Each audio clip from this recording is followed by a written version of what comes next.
much, but I'd like to also now invite George Fantis up for introduction of our next speaker, Mr. Will Mitchell, Dr. Will Mitchell. George.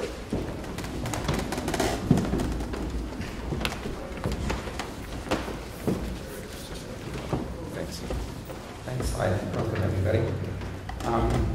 Thanks, David, for inviting me to come on behalf of Dr. Whiteside, Dean of the Faculty of Medicine at the University of Toronto. See, there's a great turnout today, and she sends her greetings and couldn't be here today. She's out of town. We'd like to, on behalf of the University of Toronto, congratulate not only David, but all the people who were involved in launching this new research institute. It's a really fantastic venture. And we at the University and the Faculty of Medicine are really looking forward to it. As we're hearing throughout the session, the concept of linking basic scientists with clinicians and with industry in a truly collaborative environment, which includes dedicated infrastructure and committed individuals, is a new model of research and innovation which will lead to commercialization. While basic science and technology in Ontario and at the University of Toronto continue to make significant advances, we know there has been a delay or even a total lack of progress to commercialization and implementation of these discoveries and the innovations in clinical practice. Techna is structured to complete this transition, and we look forward to the success of this partnership. An important part of commercialization is the business partner. And we're very fortunate today to have Will Mitchell, who is a visiting professor of strategic management at the University of Toronto, Rotman School of Management, and the Anthony Fell Chair in New Technologies and Commercialization. As a very brief background, Dr. Mitchell earned a PhD at the School of Business Administration at the University of California in Berkeley, and a Bachelor of Business Administration at Simon Fraser University in Vancouver. So he's a real Canadian. Come back, welcome back. He's currently also, to his talent credit, the J. Rex Fuqua Professor of International Management at Duke University in the School of Business. His involvement in research and education around business dynamics, emerging markets, effects of competition, and determinants of business success are well known. He's also an associate of Duke's Health Sector Management Program, the Global Health Initiative, and Center for Entrepreneurship and Innovation. Today, he will tell us about models of academic commercialization and commercial innovation. Welcome home, Bill.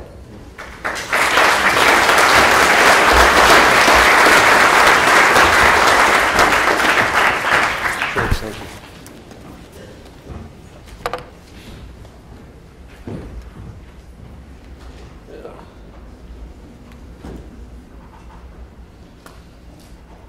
Let me first do a sound check. Is that coming through up there? Good. Definitely a real Canadian. It's a true delight to be here. It's a delight to be in a place where when I apologize, I don't have to tell you that I don't mean it. I want to do three things. I want to talk about three patterns in academic commercialization, and then I want to try to pull them together and say with some ideas for what they might mean for Techna. And it was wonderful having Dr. Schilling leading off because essentially he said everything I'm going to say. So I'm just going to try to reinforce, in fact, what we've already heard. I'm going to talk briefly about commercial patterns, commercialization patterns, and sort of commercialization potential of academic life sciences research. I'm going to talk about some commercialization paths, and I'm going to talk about some trends in R&D organization. I think put those three things together, they should say something about what David and others have talked about as being important for Techna.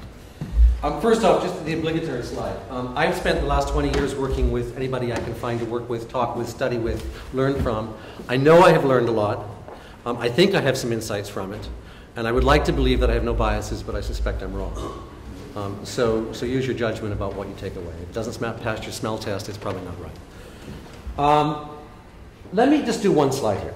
And this is a slide that in some sense I shouldn't need to do, but let's just give ourselves a common starting point. You wouldn't be in this room if you didn't already believe the two messages that are on this slide. Okay? And the two messages that are on this slide say, first off, there's an amazing amount of stuff that happens in academic labs, that happens in clinical practice, that has both broad medical value medical potential and broad commercial potential. And if we look at imaging advances, if we look at graphics advances, if we look at graphs, if we look at Michael DeBakey and vascular graphs, pick a piece of a sector of technology, we find really important things that have come out of clinical practice and out of the labs. Okay? So first off, anybody in this room doesn't believe that. Second, is anybody in this room doesn't believe that there's a whole bunch of stuff that stays on the bench, stays in one person's clinic, and doesn't get out to have a broader medical impact and a broader commercial impact in ways that it should have. That for every Michael DeBakey, there's what, 1,000, 10,000, 15,000, 20,000 scientists, clinical practitioners who just can't figure out how to get the stuff out. Okay, does that make sense to you? So this is, in some sense, this is our starting point. Here's a couple of ways that we've tried to address that. Okay? So one way we have tried to address it is having really tight IP. In some sense, following the ideas of Bayh-Dole in the US 20, 30 years ago. Where if we could just somehow get the patents right, get the copyrights out, there's a money tap out there someplace, and you give the people the patents and the copyright, and the money will flow back in, and we'll make a lot of money in the university. Anybody familiar with that theory? Has anybody ever found that it works? And let's be honest, there's some really cool stuff that's come in, that's gone out and come back in. The Wharf in Wisconsin has done some spectacular things. Technology Licensing Office in Stanford has done some spectacular things. There's really cool things that have come out through IP here at Toronto. Boy, there's a lot of stuff that hasn't. And I want to drill into a bit about why it hasn't and what we have to do to make it happen. So that's one theory that it's probably necessary, at least carefully managed. The IP part is managed, but it has to be managed carefully, but it's nowhere near sufficient. The second thing we've tried is you give some money to some startup firms on the theory that all they need is money and everything will be fine. And a lot of the times what we end up doing is helping them make igloos for deserts. Which is really well-designed igloos, with lots of fancy things inside them, and then we try to sell them to someone living in the Sahara without collaborating with somebody who might be selling air conditioning to actually make the thing have some value in the Sahara. Okay? Again, money matters. We're not going to start businesses, we're not going to get stuff into practice without money, it's simple truth. But it's got to be money targeted at markets, it's got to be money targeted with understanding business models, it's got to be understanding money used in a way that there's some chance of not being wasted. So these are necessary, but they're not sufficient. Okay, that makes sense? Anybody besides me throwing money away on stuff that should have worked better than it did? Right. So here's 15 years of data from RECAP. This is life sciences data, heavy emphasis on US, North America, but some from the rest of the world as well, from the EU and from Japan especially, a little bit from Korea. And this is across a whole bunch of life sciences, partly pharma, partly devices, partly services. It's RECAP, so it has an emphasis on bio and pharma, but it has devices in there as well. And there's a lot of stuff there, but this is what the stuff adds up to. It says if you look at the flow of knowledge, the flow of licenses, what you find is a little bit coming from universities and other academic settings into small firms. Quite a bit going from one small firm to another small firm. Quite a bit going from small firms to big firms. And not very much at all going from universities to big firms. Okay? And if I look at that, the blue path and the green path are really important. Because there isn't anywhere near as much technology going down either the blue path or the green path as there should be. From universities to small firms, there's some, absolutely. And all of us in this room can think of examples, really important, powerful examples. Not nearly as much as there should be. And then especially when you look at the flow from universities into big firms, again, there's some. And we can all find, we frankly give us some wonderful examples. But boy, there's nowhere near as much as there should be. And if we just limit it to devices, so take that data and look at 11 years of devices run up through last month, October, it looks the same, right? And so it's worth thinking about what it takes to get something from an academic setting, whether it's a research setting or a clinical setting, into a small firm and or So think about the small firm. In part, it's IP and money, right? Money from venture capitalists, money from government grants, rights to copyrights, rights to patents that give you some control over it, so there's a chance, it's worth investing in it and getting something done. So the IP and the money matters. But it's just the start. What matters a lot more, at least as much, and I would argue more, is the investment in helping people figure out two really important things. One is just basic skills to run a business. It doesn't have to be a full-scale business model, an understanding of marketing, an understanding of markets, an understanding of financial models, an understanding of HR, of how you work with people. And I suspect we can all tell stories about academics, founders who absolutely destroyed the lives of the people who worked for them, rather than building them into a team. And the ability to form relationships. Relationships with the university, with other relationships with other firms, relationships with other partners. Because as Franklin said really well, and as David started off by saying really well, things don't happen in vacuums. They don't happen in single firms. You put together pieces from here and pieces from there, and some of them are upstream, and some of them are downstream, and some of them are lateral, and you don't get it unless you put them together. And you don't get them just by pulling them out of the air and sort of matching them together like some jigsaw puzzle that's in a box, and you know it has 1,000 pieces, and if you can just get the 1,000 pieces in the right places, everything will be fine. And you can cheat because you can look at the box and know what the picture's going to look like, right? It's a dynamic set of relationships. It's a dynamic set of pieces, and the boundaries are changing all the time. And so, a lot of what one thing like Techna needs to be able to do is partly help people get the focal business skills, the focal management skills it takes to run a business organization. And just as much, even more, get the skills to be able to build relationships in the university small firm value chain, in the bigger network of the value chain. And I'll come back to that one. So that's one piece. And you know, we're even better. The simple truth is we are. You know, I spend a lot of time at Duke. It's one of the places. It's my primary appointment. We're putting a lot of effort into this right now. Some of it works, some of it doesn't, but some of it actually does work. I have friends at Harvard. I have friends at MIT. I have friends at Berkeley who are putting a huge amount of effort into the same thing. I mean, you know, we're starting to learn the lessons of what's failed and starting to build on it with some hope of actually making it work. Or not. That's why there's an opportunity for something like Techna. Then we come down here. Now, one stroke approach here, for a big firm, for a Philips, or for a Siemens, or for a GE, or for a Toshiba, or wherever, is to sit back and pick the winners, right? Try out 100 times, as Franklin said, you know, they carve off the things that don't work, and then you have 2 successes out of 100 trials, and you buy the ones that work. It's not bad. In fact, that's not going to go away. That was the historic strategy, and it's going to continue for lots of good reasons. But it's not enough. It's not enough really for 2 reasons, right? One is, if the stuff doesn't get out of the lab, it's not there to be bought, right? So if we don't have a path that can get it out, it's just not going to be available. The other is, the world's actually a lot more competitive right now than it was even 15, 20 years ago. Right? And so if you're one of the 3 firms, if you think you're one of 3 firms waiting to buy the winners, you're actually probably one of 7 or 8 or 9 or 10 or 11 or 12 firms. Right? And there are firms in the US, there are firms in Canada, there are firms in the Netherlands, there are firms in Japan, there are firms in Korea, there are firms in Israel, there are firms in Brazil, across the different sectors of the life sciences industry, the life sciences sector, who are now potential buyers. And so it means the chances of any one firm getting it has gone down. The chances of paying more than you wish you had to pay have gone way up. And so this strategy, the buy-winner strategy, can go away. It's not going to go away. But it's not. So let's think about what it takes to get the move. Okay. And again, it's IP and money, right? I mean, the IP to make it worth doing the investment. Money, largely from firms, but also from other sectors as well. And it's also relationships. Right? It's building the ability, because think about what it takes to get something out of the lab, out of clinical practice into a firm. You know, so the reason why the blueprint approach of the path doesn't work, because you can't just write it down. It's not the picture on the box that you already know. It's a whole bunch of back and forth between scientists in all sorts of different settings, in many labs, many countries. And so to make that work takes a really robust set of relationships. And I'll come back to that in a moment.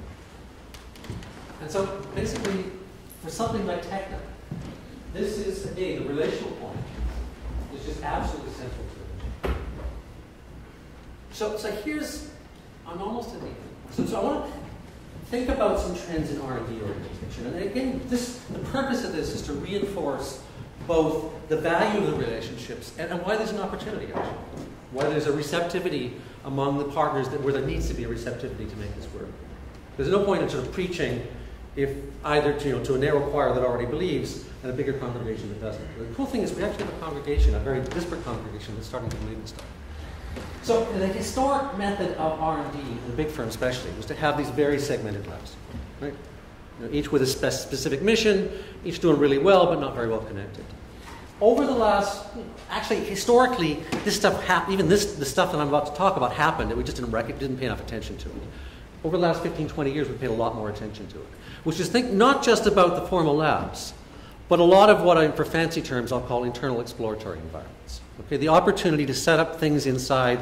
They may be skunk works, they may be semi-autonomous units, they may be firms that you buy and then don't integrate right away. There may be firms that you buy and sort of leave alone for a while, just sort of lightly connect with them. But giving people and giving groups of people opportunities to play around with things in ways that break molds, that break patterns, that break routines. Okay? And that's happened a lot. Then there's this, this is really, the last 5, 10, 15 years at most. Much more attention to what we'll call not just internal exploratory environments, but external exploratory environments. The recognition that boundaries need to be permeable. And need to be permeable for people, and need to be permeable for teams, and need to be permeable for firms, right? And so we get things like spin-outs with opportunities of spinning them back in. And this has happened in telecommunications with things like Cisco. It's happened in the health sector with companies like Medtronic.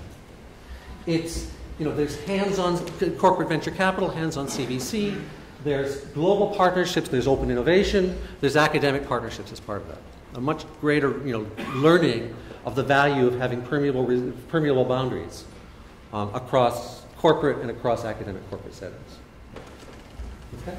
And so think about what this means here, right? For Techna as a relationship builder. Right? If we want to make strong blue paths, we want to make strong green paths. And I think of the relationships really in two ways. One is relationship with startups. Okay? And it's partly to facilitate financing and to facilitate developing IP. And again, I don't want to throw that stuff out, it matters. There was a reason to think about it. But it's just as much to help develop business skills across the full set of business skills that people have. In partnership with business schools, in partnership with people who have business experience, but to really help people who are starting up come to grips with the idea of what they have to do to find a market rather than just create a product. How many in this room have struggled to move from a supply side mentality to a demand side mentality? How many of us would admit that we're still stuck in a supply side mentality at times? I mean, even me, frankly. How many of us recognize the value of a demand side mentality? Trying to think through things in terms of what a customer might want. It doesn't necessarily mean asking the customer, right? Steve Jobs, one of the many smart things Steve Jobs said was, why would I ask the customer? They don't know what they want. Right? But try to look at your ideas from the eyes of a customer and think about what they might want that they don't know that they want yet, and then try it out. Right? So demand side. Then the relationships with all firms. This is relationships whether it's small firms or big firms. It's cutting through academic bureaucracy. Because I haven't spent a long time in the University of Toronto yet, so I haven't found a lot of academic bureaucracy yet. But somehow I suspect that when I've spent even a few more weeks here, I'm going to discover some. Because I've never yet been in a university that doesn't have it. Some of it's connecting people from the university to the firms, connecting PIs, connecting trainees, connecting postdocs, right, in planning, in sales calls. It's amazing what happens when you go on sales calls. Anybody been on sales calls and actually talking to customers?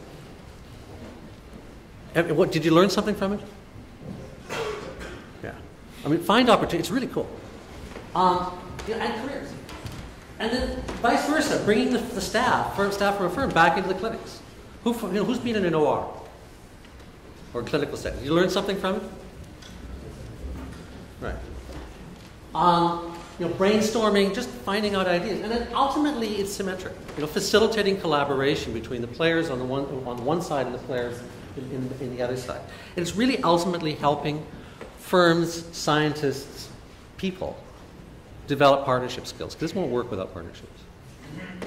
So last slide. I think four bullets and one general takeaway. I think part of Techna's job is to identify and create flexible IP. And I use the word flexible for a reason. Because it's really easy to fall into the trap of locking in and trying to dominate it all. And the technologies we're working with need multiple pieces of IP to work. Even pharma. You can't make it work with one IP and that piece of IP, and that used to be the place where you become reasonably close. Now forget it.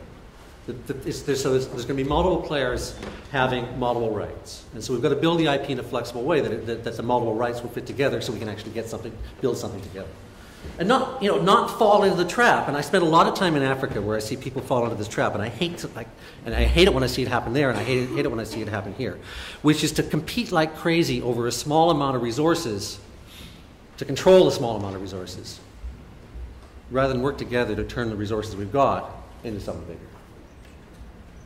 Okay? Then, help identify dollars, help identify money.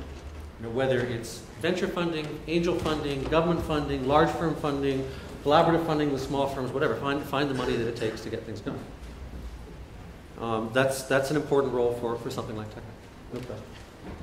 And then, third is to really work hard at reinforcing commercialization skills. And this is mainly going to be in small firms, but frankly, even in large firms, there are folks, I've spent a fair amount of time in research labs. There are folks in the research labs who have great ideas about the science, but have not yet made the switch to thinking in terms of the demand side mentality.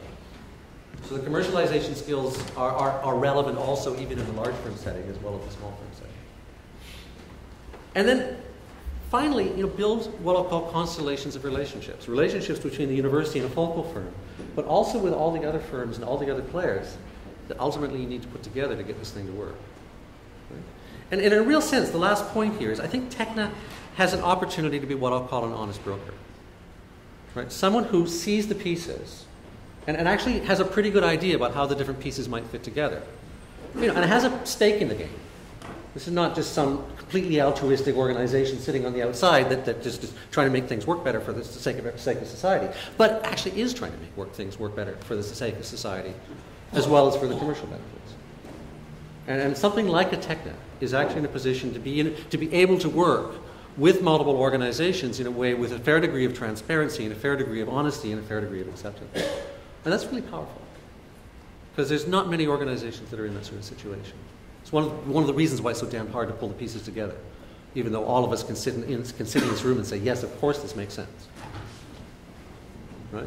And that's why an organization like a Techna, as an honest broker, actually has a really big potential, both to have a commercial impact and ultimately to have a social impact in the type of healthcare that we're able to deliver and receive. So thank you very much for the opportunity to be here.